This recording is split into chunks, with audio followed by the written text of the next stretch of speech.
नमस्कार दोस्तों, स्वागत है आप सभी का मेरे चैनल आध्यात्म विद रश्मि में। नवरात्रि के चौथे दिन आपको बहुत बहुत नवरात्रि की शुभकामनाएं। नवरात्र पूजन के चौथे दिन कुष्मांडा देवी के स्वरूप की उपासना की जाती है। इस दिन साधक का मन अनाहत चक्र में अवस्थित होता है, अतः इस दिन उसे अत्यंत पवित्र और अचंचल मन से कुष्मांडा देवी के स्वरूप को ध्यान में रखकर पूजा उपासना के कार्य में लगना चाहिए। जब सृष्टि का अस्तित्व नहीं था, तब इन्हीं देवी ने ब्रह्मांड की रचना की थी, अतः ये ही सृष्टि की आदि स्वरूपा आदि शक्ति हैं। इनका निवास सूर्य मंडल के भीतर लोक में ही है। वहां निवास कर सकने की क्षमता और शक्ति केवल इन्हीं में है।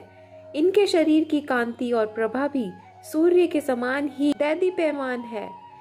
इनके तेज और प्रकाश से दसों दिशाएं प्रकाशित हो रही हैं। ब्रह्मांड की सभी वस्तुएं और प्राणियों में अवस्थित तेज इन्हीं की छाया है। माँ की 8 भुजाएं हैं, अतः ये अष्टभुजा देवी के नाम से भी विख्यात हैं। इनके 7 हाथों में क्रमशः कमंडल, धनुष, बाण, कमल, पुष्प, अमृतपूर्ण कलश, चक्र तथा गदा है और 8वें हाथ में सभी सिद्धियों और निधियों को देने वाली जप माला है।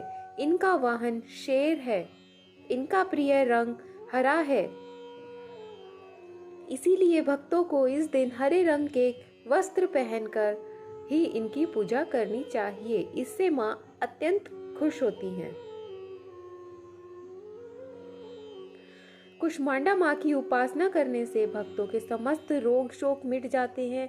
इनकी भक्ति से आयु, यश, बल और आरोग्य में वृद्धि होती है। माँ कुष्मांडा से सेवा और भक्ति से ही प्रसन्न होने वाली हैं। यदि मनुष्य सच्चे हृदय से इनका शरणागत बन जाए तो फिर उसे अत्यंत सुगमता से परम पद की प्राप्ति हो सकती है। विधि विधान से माँ के भक्ति मार्ग पर कुछ ही कदम आगे बढ़ने पर भक्त साधक को उनकी कृपा का सूक्ष्म अनुभव होने लगता है। यह दुख स्वरूप संसार उसके लिए अत्यंत सुखद और सुगम बन जाता है। माँ की उपासना मनुष्य को सहज भाव से भवसागर से पार उतारने के लिए सर्वाधिक सुगम और श्रेयस्तर मार्ग है।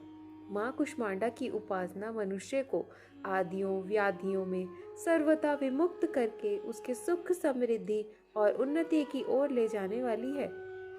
अतः अपनी लौकिक पारलौकिक उन्नति चाहने वालों को इनकी उपासना में सदैव तत्पर रहना चाहिए।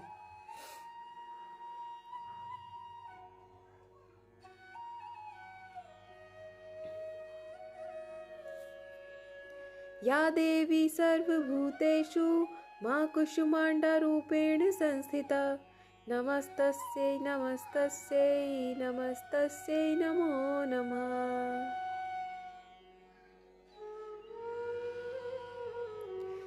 अर्थात हे माँ सर्वत्र विराजमान और कुष्मांडा के रूप में प्रसिद्ध अम्बे, आपको मेरा बारंबार प्रणाम है। हाँ, मैं आपको बारंबार प्रणाम करता हूँ। हे माता, मुझे सब पापों से मुक्ति प्रदान करें। अपनी हल्की मंद मुस्कान द्वारा अंड अर्थात ब्रह्मांड को उत्पन्न करने वाली माता के रूप में मैं आपको पूजता हूँ। कुष्मांडा को कुम्हड़ भी कहते हैं। बलियों में कुम्हड़ की बलि इन्हें सर्वाधिक प्रिय है। इस कारण से माँ को कुष्मांडा कहते हैं।